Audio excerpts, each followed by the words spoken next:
industry-leading genetics, extensive local breeding and testing, top-performing products. Developed specifically for your field. Visit pioneer.com/what's next to learn more. It's time for RealAg Radio on Rural Radio Channel 147 on Sirius XM.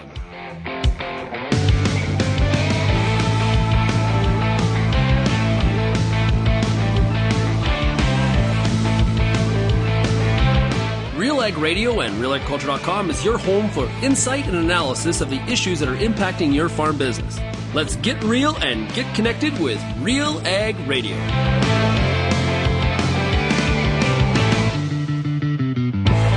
Welcome to RealAg Radio here on Rural Radio 147, Sirius XM. Shaun Haney, your host here on this Thursday edition of the show.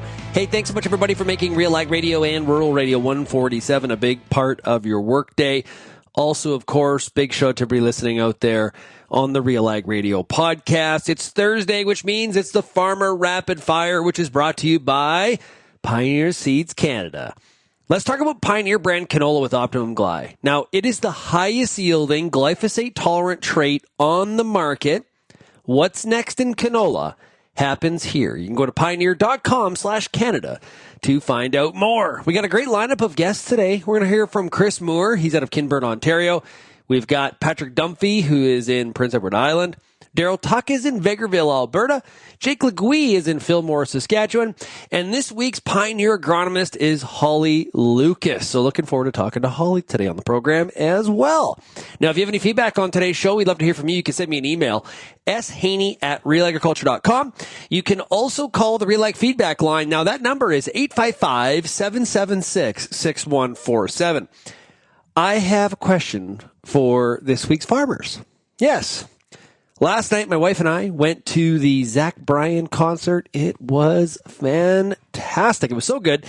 I had heard from multiple friends who had seen Zach Bryan in Edmonton, Vancouver. My son saw them in Fargo.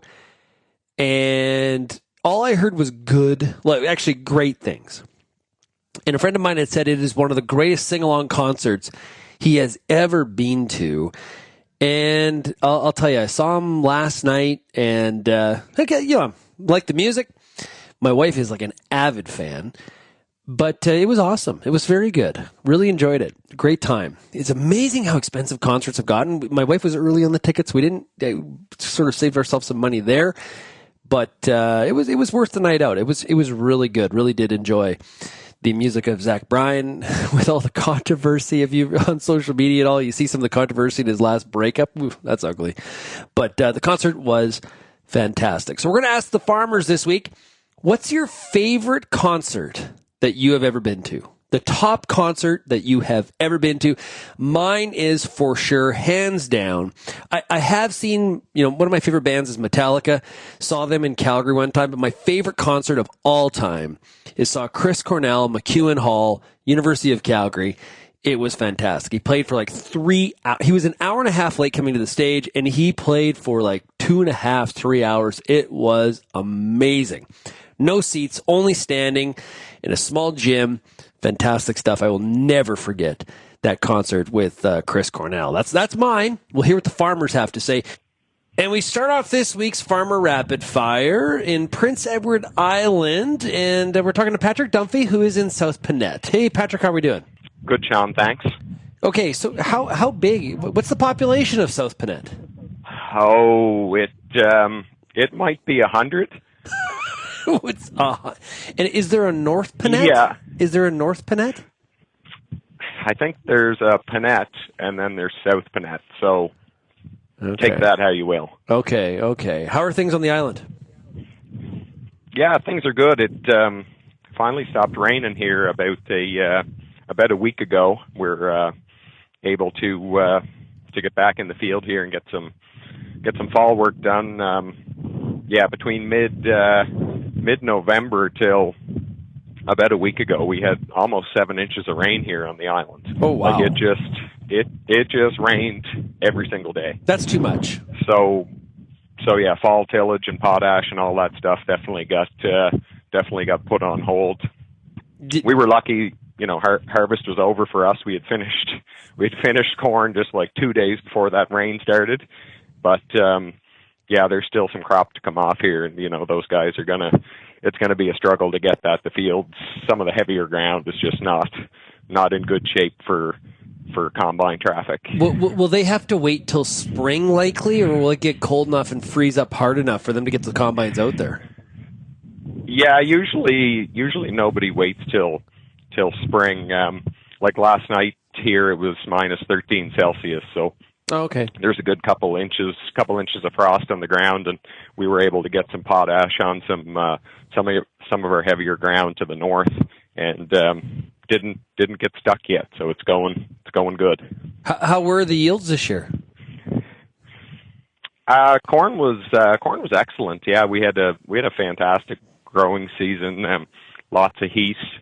Little short on rainfall coming on the end, but for corn, bins are full. We had to bag a bunch at the farmyard there to make some space for the rest. So it's always a good problem to have, where you got to stop the combine and get the bagger out. So you have to feel pretty good from a moisture perspective heading into spring with 7 inches of rain in a pretty short period of time. Yeah, exactly. And then too, through the winter, this maritime climate, we get lots of moisture here. No shortages. No question. We'll be going into spring in pretty good shape. Yeah, I've heard people talk about from being on an island like PEI. Like I've been there in the summer, beautiful. But is there like an island effect in the winter time where you're sort of locked in and it's like snowing like crazy? And like I've heard some people talk about it can be a little bit kind of isolating. Is that the case, or is that kind of way overstated? Yeah, the last couple of winters, like we haven't had much winter at all. Like get a little bit of snow and then a couple of days later, a whole bunch of rain and our winters are definitely getting softer. That's for sure. Yeah. But are there some winters you remember as like when you were younger, or would you hear from your parents where it was like, wow, like legendary? Not even that long ago. I think 2015 we had like 20 feet of snow from the 1st of February till the end of April. Like it was just a crazy amount of snow. 20 feet. Haven't seen.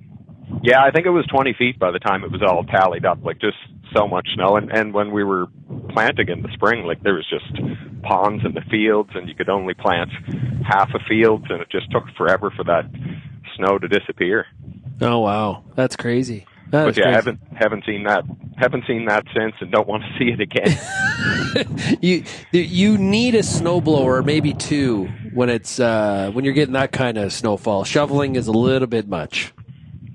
Yeah, exactly. It was even so much snow, like you couldn't even snowmobile in it. Like it was just so much snow. You get concerned about roofs collapsing and things like that when you get that much weight on a Oh, definitely. On a roof. Yeah, that was everywhere. Yeah. So what's top of mind for growers right now heading into the 25 season? What are you hearing from, as you think about your own operation and you talk to some of the neighbors?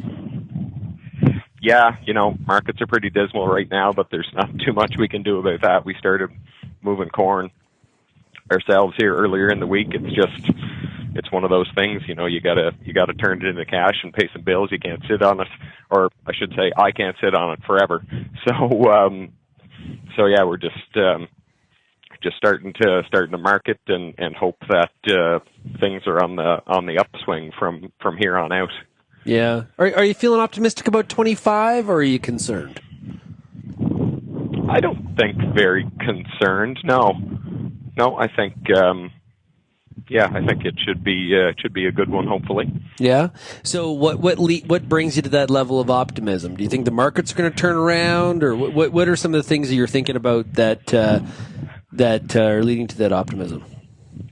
Well, just one thing, we bought half our UAN and about all of our potash this fall. Didn't break the bank on the fertilizer end, so at least the input side should be a little more manageable. Okay. You're feeling good about that decision? Yeah, I think so. Yeah, good. Okay. How's planning coming for the 25 season? Just haven't got right into it yet. Still trying to get 24 behind us here. Get some of these fall jobs off the list, and then once we hit the new year, then I guess that will come at us full force. Yeah, I hear you. Are you seeing, like, one of the things that we've been hearing a lot about and seeing in some of the data is farmers pulling back on machinery purchases? Is that the case on the island as well? Yeah, I'm not really sure about that. I know on our own operation, there's a few things on the wish list there that we may pull the trigger on. Of course, nothing new in my shed. The only thing we buy new is diesel fuel, but hope to trade up a few pieces and maybe get some different iron in the yard. What's on the wish list? Sprayer for one. We do have a high clearance sprayer right now, but doesn't quite have the clearance that we need to be spraying corn mid-season. So something with a little bit more ground clearance is, I think, going to be a necessity for us going forwards. We're just seeing a lot more like corn earworm and western bean cutworm moving into our corn crop at flowering. So need to maybe start thinking about, insecticides and whatnot in crop. Yeah. Yeah, you think about the amount of time that farmers spend now in the sprayer seat compared to 20 years ago. Boy, it's definitely increased. There's no doubt about that for sure.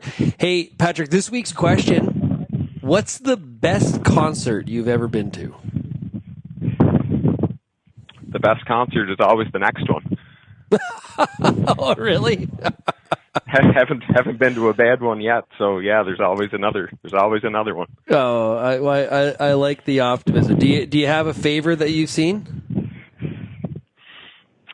Not really. We try to take in anything that's kind of close. I guess being up in the Northeast here, we don't always draw the biggest acts, but some of them make their way up to Maine or into New Brunswick there, so we can kind of sneak over and take those in. It's amazing how expensive concert tickets have how expensive they've become.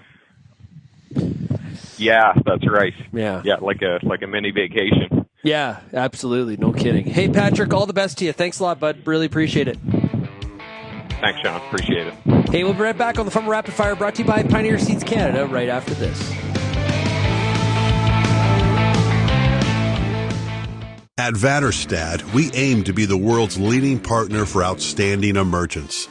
We're doing that through innovative tillage, planting, and seeding equipment that's optimized for your field conditions and soil types.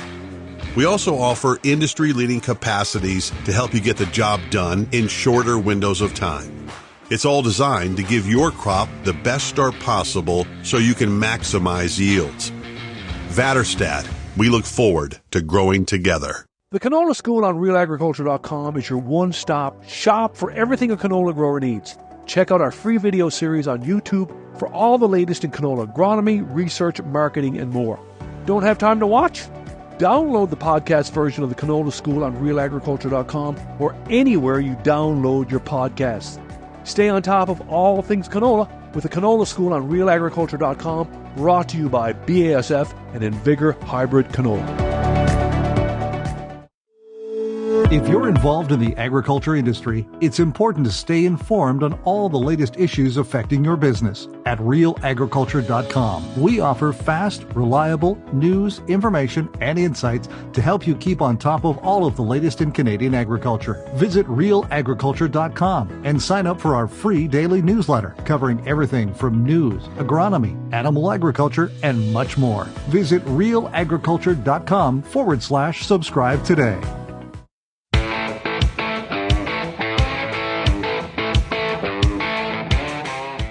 We take the Farmer Rapid Fire, brought to you by Pioneer Seeds Canada, to Kinburn, Ontario. We're talking to Chris Moore. Chris, how are we doing? Doing pretty good. Getting our first snow of the year. Yeah. First day wearing bib coveralls today too. Nice. Do you have multiple pairs of those or sets of those, or do you roll with one all the time? Or how stylish are we looking there on the sheep farm? I look pretty terrible. There's a lot of holes. These could be church coveralls because they're pretty holy. I'm due for a new set. How are things going, sheep-wise? Pretty good. It'd be nicer if it was a little colder. Snow at 0 sucks. Your gloves get wet. Everything gets wet. Instead of like being able to brush the snow off, it seems your gloves just absorb it and everything's wet and cold. What are some of the things you're doing right now on the farm? We have a vet student working with us this week, so we've been culling ewes the last 2 days before they go in for breeding with the rams, which is something I haven't really done before. We're always usually culling through the season, but right now we're a week and a half away from putting rams in for breeding, so we're going through, and anything that's like kind of questionable, we're making a pen for, and they can go to market. So what's the criteria for a ewe to get culled? What are some of the things we're looking at? One, if she has nuts, that's a red X. We found one yesterday. Yeah.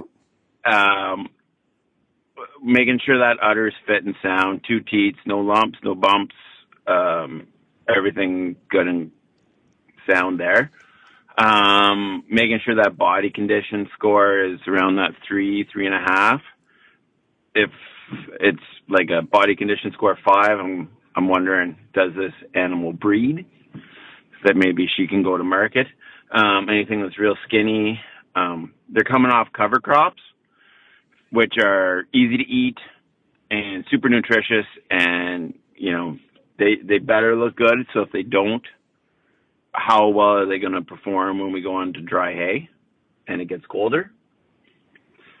So the teeth, mouth, and that kind of stuff. Yeah, it makes. I guess the feet too, but I hate trimming feet on sheep, so I'm always culling sheep that have questionable feet. How many cycles do you get out of a ewe? I don't measure, so I can't really. I don't know very well. We did age out a bunch of ewes that I think you could make an argument that we'll give them one more chance. But I know that they're older than my daughter, so they have to go. I think there's a point. I think there's some pretty good research out of New Zealand, maybe, that like 7 years is kind of the number that you want to send them down the road. If you give them that one chance, they're one more chance, or it's going to cost you. No, you said previously you were doing this call in season, like during the summer, I'm assuming. So why the change? Is this a better time to do it? I think so. I'm normally like calling through the season, just anything that's giving me grief or whatever, kicking them out. Right now we're going into the season where we have like the most expensive feed costs, but lower labor. It's pretty easy to unroll bales of hay compared to building fences, but dry hay costs a lot more to feed with storage, transportation, all that kind of stuff. So, and I don't want to be like burying ewes that I just exposed to a ram. I don't want to be culling ewes that I think are bred, right? I don't want to be sending them to the abattoir. And I don't want to have a whole bunch of lambs that are born to ewes that aren't capable of feeding them and are weak. Interesting. Now, one last question on the culling. I didn't mean to spend all the time on this. I'm just super interested in kind of the thought process and the strategy. If you think about your process on culling today versus, 10 years ago, is there a lot more math and like numbers incorporated? Because I've heard this from a lot of ranchers on the beef side, where it used to just be more of like gut feel and maybe a little bit more of emotion, and now more the numbers speak to them a lot of times as data has become a little bit more important. Is that the case in your situation, or are you still trying to get there? Very much still trying to get there. There has been a lot of emotion in the past, and I think the emotion isn't that, oh man, that sheep's so good, I know that you belongs to this. None of that. It was like, I want to have the most sheep. I want to be the biggest. I was just talking to a buddy about this with cash cropping. How many cash croppers are culling unprofitable acres? And we're trying to cull unprofitable ewes. Mm-hmm. That makes sense. And I think there's a lot of us that are all dealing with austerity measures right now, and this just seems like a really good way of doing things. Having the vet student there that doesn't, have any sort of attachment and has that kind of more scientific brain maybe than I might. Yeah. And I want to set her up for success in her career as a vet, that this is why we're culling and this is, the profit behind it. Makes a lot of sense. Yeah, okay, that makes sense. How's the lamb market been lately? It's farming. You got good stuff. It usually sells pretty well. If you're watching your costs, there's probably an opportunity. Yeah?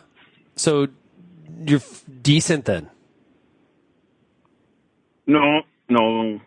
People should definitely keep to what they're doing and stay out of the lamb market. You're buy cull cows. I mean, bred heifers. Good stuff. And hey, and corn. Grow lots of corn. Stay out of the lamb market. Words to live by from Chris Moore. Hey, this week's question, I got something for you. What is the best concert you have ever been to? Red Hot Chili Peppers. Ooh, where? Ottawa. Out of this world. They're so good. Flea, John, Anthony, Will Ferrell. Will Ferrell is the best drummer ever. I love those videos that he does, like where they'll play. Oh yeah, he hasn't heard the song, so he's gonna put the drum in. Yeah, incredible. Yeah, I haven't seen those. No, they're amazing. He's such a good drummer. Will Ferrell, best drummer ever. Well, okay. If anybody objects, let us know. But it's hard to argue with that. It is very hard to argue. Wait, what made the Chili Peppers so good in concert? Stadium Arcadium. They're just the best. They rock, right? I don't know. Have you read Anthony Kiedis' book? No. You should listen or listen to it. Listen to the audiobook. It's very good. I listen to RealAg Radio. Okay, well, there you go. It's less drug stories on RealAg Radio. There is that. Yeah, I don't need I don't need encouragement. Hey, Chris, really appreciate you joining us here today. All the best to you, and we'll talk to you again soon. Yeah, if I don't talk to you sooner, Merry Christmas. Merry Christmas to you as well, Chris. And in case you missed it, Chris is a funny guy. He's very funny. He's trying to pull some trickery there. I caught it. Will Ferrell is not the drummer for the Red Hot Chili Peppers. That's Chad Smith. That is Chad Smith. He looks like a doppelganger for Will Ferrell. So, in case you didn't think I caught. We're good. We're good for all you music junkies out there. Okay, we'll be right back on RealAg Radio, brought to you by Pioneer Seeds Canada here on Rural Radio 147, right after this.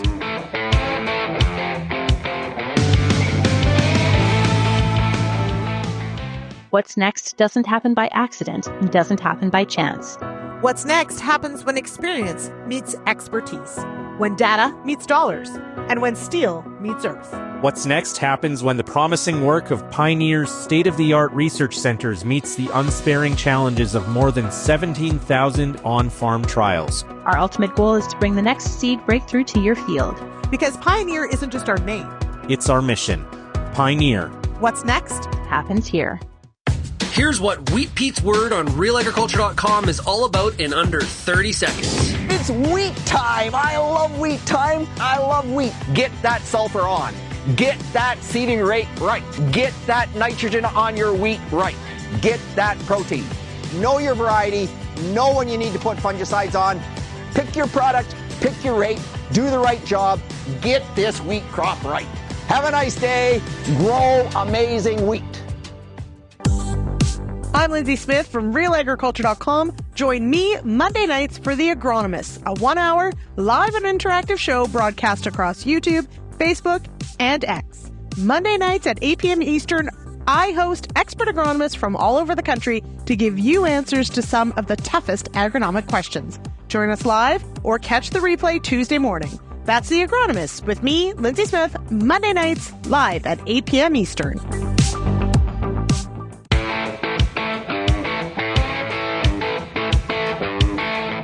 And we take the Farmer Rapid Fire, brought to you by Pioneer Seeds Canada, to Fillmore, Saskatchewan. We're talking to Jake Leguee. Hey, Jake, how are we doing?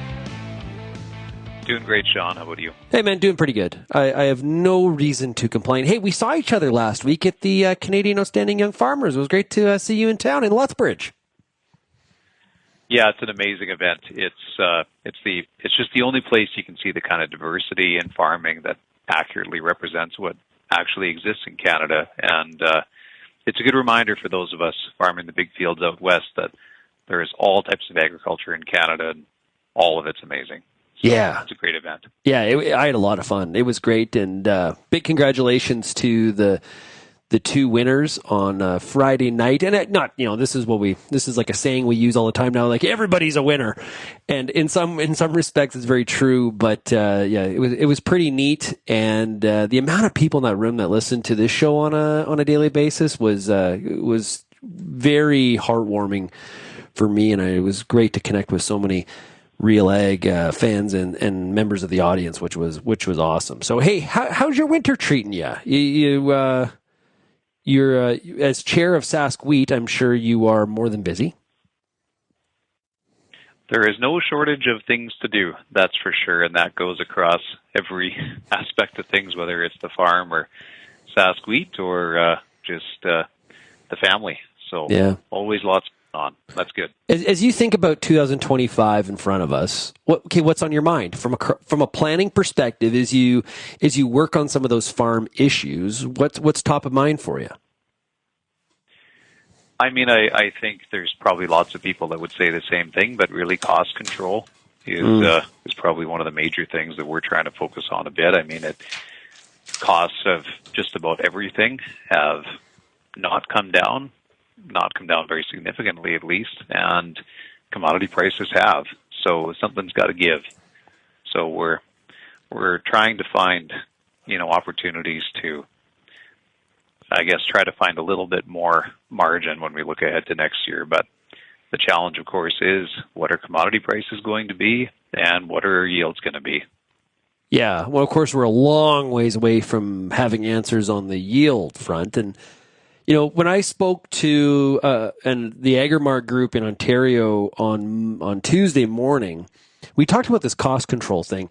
And I think one of the challenges is to not go too far, right? Where there's a lot of costs to eliminate, but you also don't want to stub your toe, like a self-inflicted wound where it's like, yeah, okay, I didn't do that because I was all worried about cutting costs. That was my only focus. And I probably, I'm being hyperbolic, but I probably should have put some nitrogen on the ground. You know what I mean? You can really hurt yourself if you go too far with it. There's a real fine line there. And I mean, when it comes to direct inputs, we know that if we're reducing what the crop needs, try to save a buck, it's going to cost us. So that's not a place that I'm looking for savings. I mean, there's opportunities in finding cheaper products to spray on our crops, doing our best to find the lowest cost fertilizer, although unfortunately there's only so much we can do about that. And maybe we can take advantage of years of building phosphorus in our soils a little bit here and take at least a small break on that part of it. So that's kind of where in the direct inputs we have some opportunity. The most important piece that we can look at to try to cut costs is in labor, power, machinery. I mean, that's where there's a lot of costs that maybe we can look at finding some ways to bring those down. It's not easy, and you're not going to cut it in half, that's for sure, but every little bit helps. Yeah, we've definitely seen, you look at some of the Association of Equipment Manufacturer numbers, you look at some of the earnings reports that the mainline equipment manufacturers have been doing, because, they're publicly traded companies. Farmers are across Canada and the U.S. definitely cutting back. Demand has very much slowed when it comes to equipment purchases. Yeah, and I think the writing was on the wall on that. When you look at dealer lots and we're looking at used combine prices, 1 and 2 year old machines of $1 million plus, that just does not work for our farm with the way things are looking right now. We can't make those upgrades. So something has to change for us to be able to afford to replace our equipment over time. And from a policy perspective, if you take you off farm for a second and put your Sask wheat hat on for a second, what are some of the important issues that you think are going to get discussed through the winter months here? I think, I guess stepping into that for a second, I think that one of the things that we're trying to really focus on talking more about is the importance of investment in plant breeding. And, of course, we are focused most on wheat. That's the commodity we represent in winter cereals. But really every crop that we grow has a component of public, plant breeding investment. And those dollars, when you adjust for inflation, have been declining for a long time. Everybody knows that we've got a big deficit in Canada, our government's budget. So our concern is we don't want to see further cuts to the programs that farmers depend on to be able to get competitive varieties. It's just so critical that pipeline continue to be filled with varieties. If you put gaps in there, we may not notice it for a while, but one day we will. So it's just critical investment. Is there a fear, as you talk to stakeholders, that we've asked Canadian farmers, when there is, because the polls are saying there's going to be a change in government. So if and when we have a conservative government, would that be a positive impact on agriculture? And clear majority say yes. I think it's like 70%. Now, we've also asked Canadian producers, and you saw my slide on this, when we look at different policies, investment in plant breeding, private or public, is one of the number one policies in terms of a positive impact on Canadian farmers' operations. Our data clearly shows that from some of the surveys that we've done. So is there a fear that a change in government could spawn cutbacks, which people are expecting? Could we see a further rollback, do you think, in public plant breeding? It's certainly possible, and that's something that we're monitoring, and that's why we're trying to maybe get out a little bit ahead of it and talk about it more than we maybe have been in the past. Our own work that we've done, in collaboration with the other Western Canadian crop commissions, specifically, wheat, is for every $1 farmers invest in variety development, they get $33 back. That's a fantastic rate of return. If my farm could do that for me, I'd probably be retired by now. It's a really good number. So we want to see more get invested in it, or at least stay where we're at. And whether it's this government or the next one, there's been cutbacks in every type of government that we've had in this country over the past few decades. So I don't think it's necessarily a partisan issue. I think it's just something that government needs to be aware of, is just how important these dollars are. Yeah. Hey, last night I was at a great concert with my wife. I was at the Zach Bryan concert, and it was fantastic. What's the best concert you've ever been to? Ooh, Zach Bryan would be really good. I'd love to see that guy sometime. That's a good question. I used to go to a lot more concerts before I had kids, but didn't we all? Yeah. I think probably one of the. I'm going to give you two. Okay. The best, bigger concert I've ever been to was a Foo Fighters concert in Saskatoon. Oh, nice. They were incredible. Went to that when I was in university, and another great one was quite a small scale Chris Cornell concert Also in Saskatoon is a Prairieland Park. There was only a few thousand people that could fit in there. So it was, quite an intimate concert experience. It was incredible. It's sad that he's no longer with us because, man, he had a voice like nobody else. Jake, my favorite concert as well. Chris Cornell, same sort of setup. McEwen Hall, University of Calgary, same thing. It was fantastic. I will never forget seeing Chris. He went, and probably we're on the same tour. We probably saw him in the same week, just different locations, where he went through the whole catalog from Temple of the Dog all the way through, of course, Soundgarden, Audio Slave. Oh, I'm with you, bud. He's an all-timer. Absolutely. Oh, yeah. It was phenomenal. So pretty thankful that I did get to see him sometime during his career. Yeah, you and I need to hang out more. We clearly like the same music. Hey, Jake, really appreciate you joining us here. All the best to you. Merry Christmas. We'll talk to you again soon. Sounds great. Merry Christmas to you as well. Hey, we'll be right back on RealAg Radio and the rest of the Farmer Rapid Fire, brought to you by Pioneer Seeds Canada, right after this.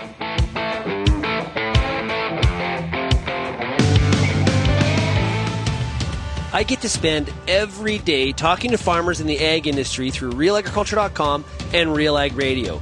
But nothing is more fun than speaking to an audience live and in person. If you're planning an ag event, book a Real Agriculture speaker to make it a successful and memorable experience.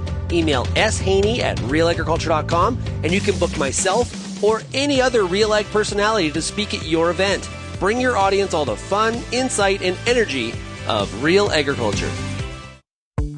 There's a reason we call it the Corn School. Videos on everything from planter setup to weed control, field trial results, and the latest yield strategies. The Corn School on RealAgriculture.com has the information and advice you need to help you succeed. Brought to you by Pride Seeds and BASF. Corn School episodes are available at cornschool.com, from RealAgriculture.com, or as a podcast in your favorite podcast app. Check out the latest Corn School episode today.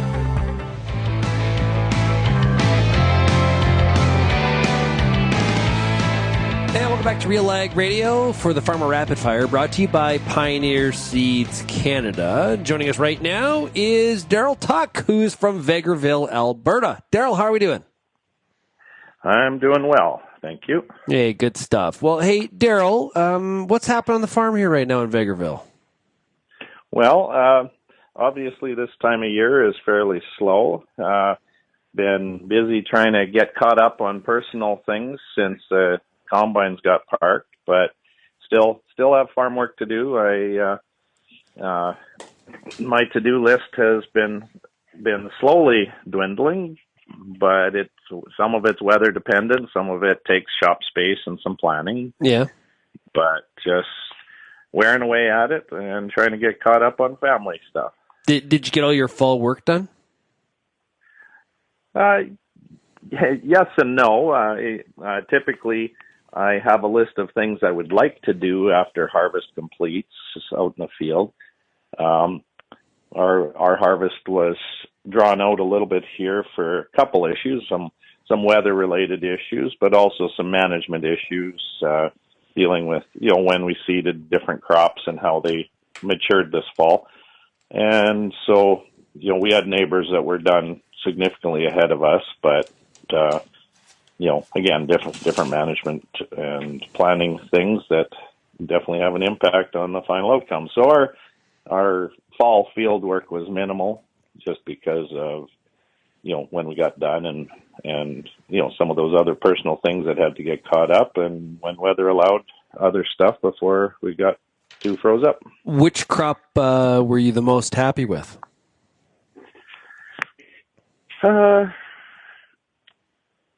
I had a mixed bag of everything. Okay. I had yellow peas that went kind of just average for the area, and I had just 2 miles away a field that caught some showers was a pretty good crop. So just the year between seeding dates, seeding delays, rainfalls in season, and the heat we had in July had various effects on different crops. And we saw some of those same, I'm going to call it geographic differences, but, some of it, the peas were 2.5 miles apart. I had some wheat that was, 4 miles apart that was, 15 bushels an acre difference just because of how showers hit this summer. That old weather lottery. Yeah. And then I've got some, what I would consider poor land, about 20 miles away that is quite hit or miss. Last year we had the 23, we had our best ever crop over there. And this year was probably down amongst the poorer crops that we've had on that land. Just timing of rainfalls and heat and all the rest. How's planning looking for 2025? Well, I haven't done a lot of planning. I've got some, a little bit of fall fertilizer applied. I've got some pre-emergent chemical applied on some fields. So there's, I've got a pretty static crop rotation. So not a lot of planning required other than maybe some variety selection or trying something new in that regard. So it does simplify it when you kind of know where some of those things are going. And traditionally, I haven't been a take-home or pre-buyer of fertilizer, so I haven't even started to look at pricing on fertilizer or anything like that. Usually just pick up in the fall? Or, sorry, in the spring? Well, I pick up in the spring. I usually, once I get into the new year, I start to look for pricing and making a commitment to ensure I've got supply. It's, combination of tax purposes and stuff. I don't need additional expenses for this year, so, I don't need to pre-buy at the moment, but, once I get into January, I'll start looking because obviously I need to make sure I have, secure access to the fertilizer I need. So you're on a cash basis or do you do a accrual statement? I'm typically on accrual, but it's, sometimes it's cash flow as much as anything that dictates whether I can take advantage of some early season discounts or anything like that. One of the oldest rules in business, and a saying that you've heard it a million times is cash is king, right? And for sure. Yeah, and in this kind of, where margins are tighter, for sure. I think it again holds true and proves itself to be a real thing. Cash is king. Yes, and that's really evident this year.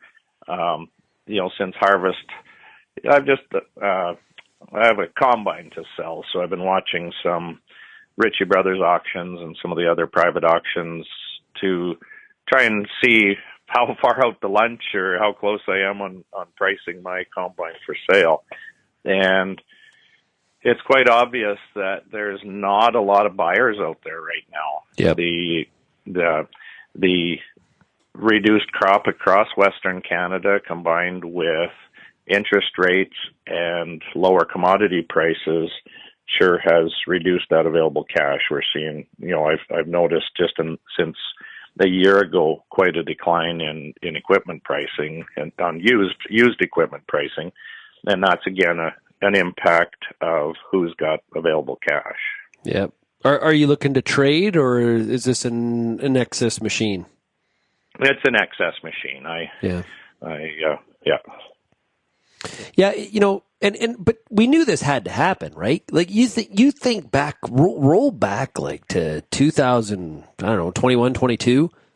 Used market was like, how many times did you hear it? Well, maybe you experienced this, but I don't know how many listeners told me, I used this piece of machinery for 2 years and I actually sold it for more than I bought it for.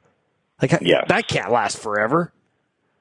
Exactly. And it's funny how in our minds, we know that can't last forever, and yet we're caught off guard when it does happen. Oh, so true. Daryl, so true. So true. That's, yeah, it's reality always has a way of whacking us in the butt with a boat paddle. Yeah.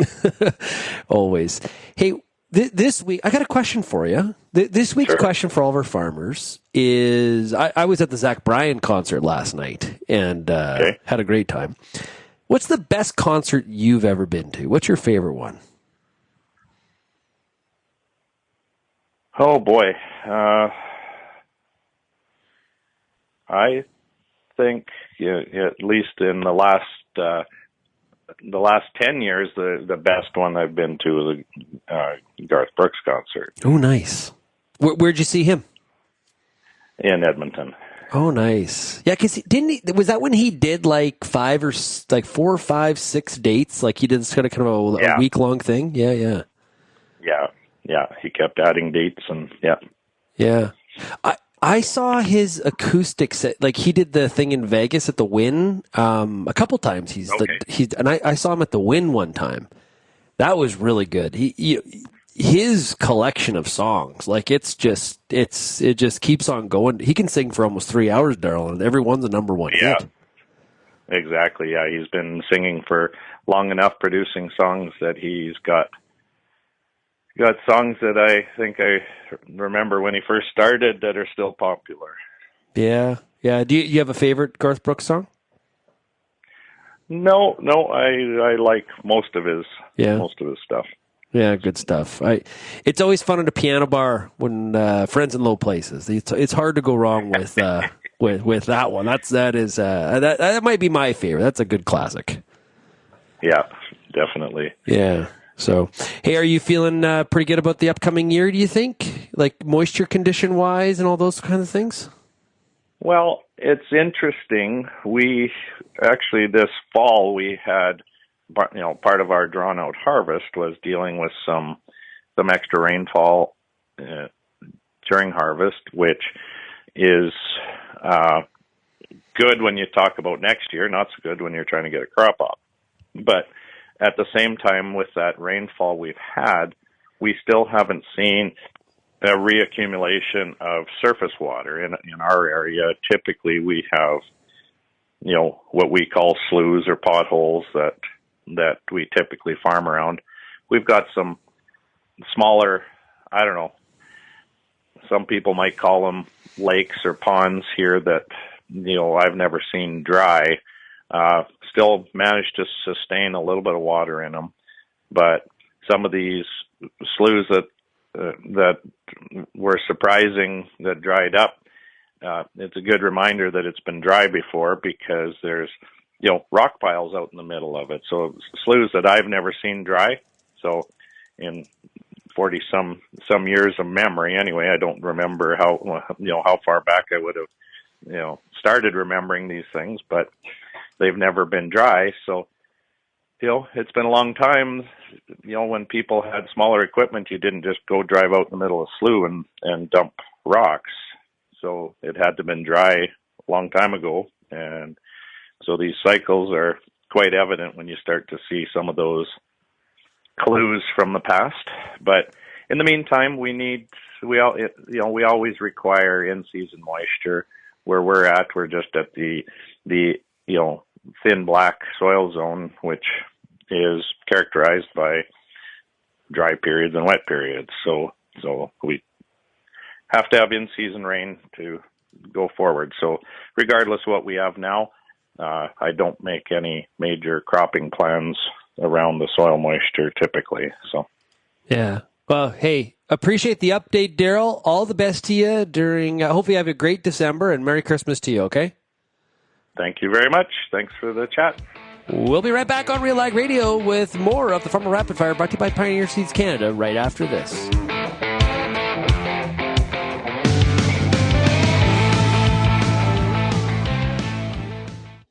If you're serious about agriculture, RealAg's got you covered. For over 10 years, we've listened to and shared what producers have to say about everything from policy to agronomy from coast to coast. Keep up with the latest in Canadian agriculture at RealAgriculture.com through daily newsletters and check out our YouTube channel. Thanks for joining us in the RealAg community as we continue to cover and serve North American agriculture. Infuse some energy into your next corporate event, customer meeting, or conference with RealAg Radio, Canada's national agriculture radio show. Create a unique experience at your next event with host Shaun Haney, broadcasting RealAg Radio live on SiriusXM, featuring exciting guests, captivating interviews, and the latest news from the agriculture community. Contact advertising at realagriculture.com or call 587-787-1795 to book your on location with RealAg Radio today.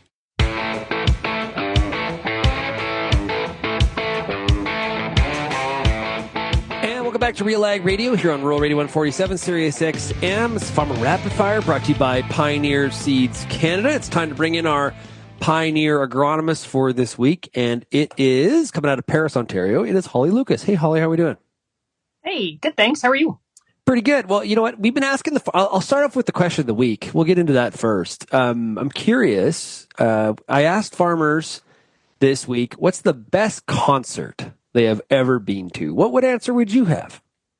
Well, I had a cool experience, and I won't give you the full long story. I'll give you the short version, but I lived in Florida, and I worked at the University of Florida, and I got to see Elton John come to the University of Florida. He was on his way between Jacksonville and Tampa, I think, and he stopped middle of the week and played like a 3,000-person basketball stadium.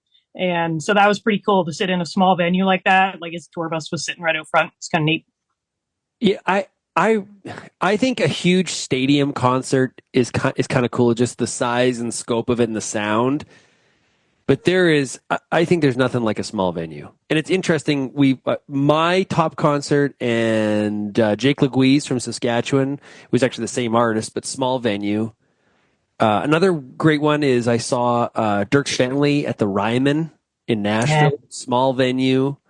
Yep. Small venues are cool. Yep, I agree. A little bit more intimate. Absolutely. Okay, let's talk farming.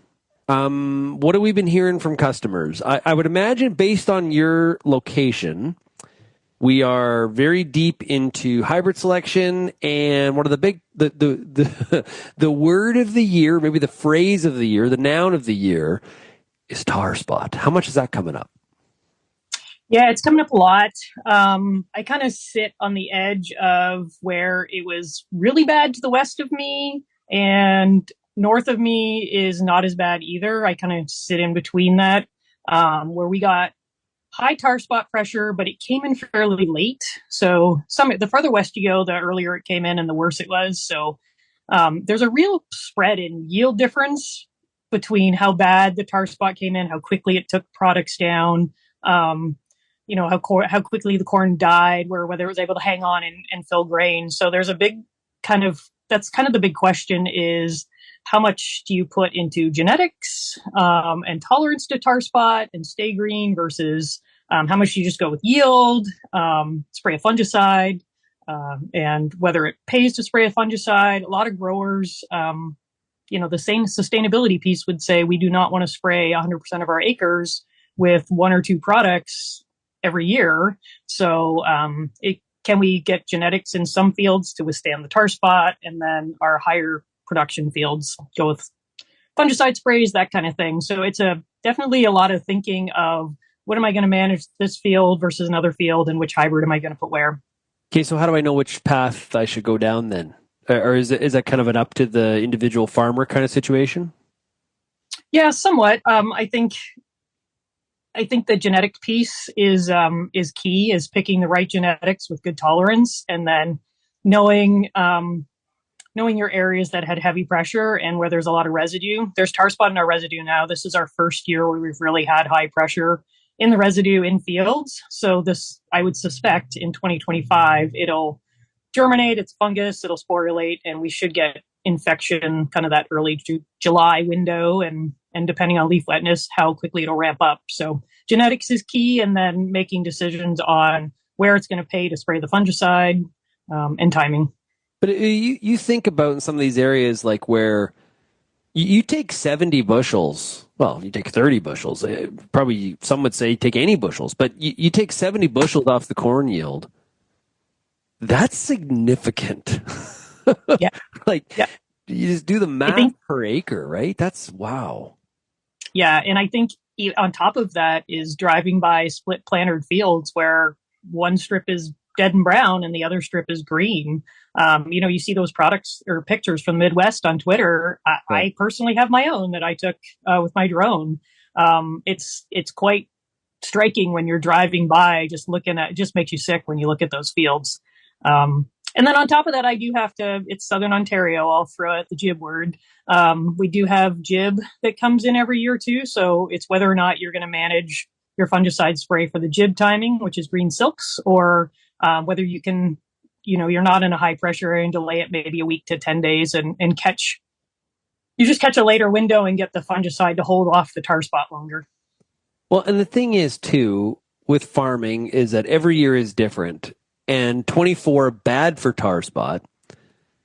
22, 23 weren't, we were worried about it, but we didn't see the extent of what could possibly happen. 24 we definitely did.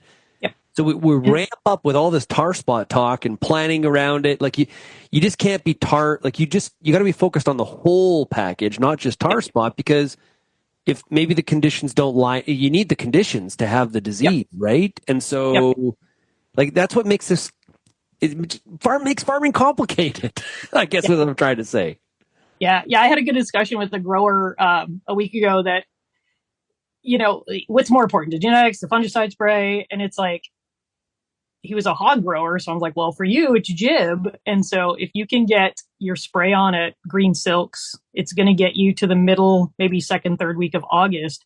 Then you have the genetics to carry you into September, right? That's kind of, in my opinion, that's kind of the magic key, is having both the genetics package and that fungicide option. If it gets hot and dry in beginning of July and, it's not looking like a tar spot year, you can always pull that fungicide off. But if you don't plant the right genetics and you get in that scenario to where you would have to maybe spray a 2-pass fungicide, then that gets a little more pricey. So I'd rather have some insurance planted in my field. But I was in your neck of the woods on Monday, Tuesday. I had so much fun driving in some of that lake effect snow, or the fringe of it coming into to London. Do you got lots of snow, or are you in that belt at all, or are you outside of it? Nope.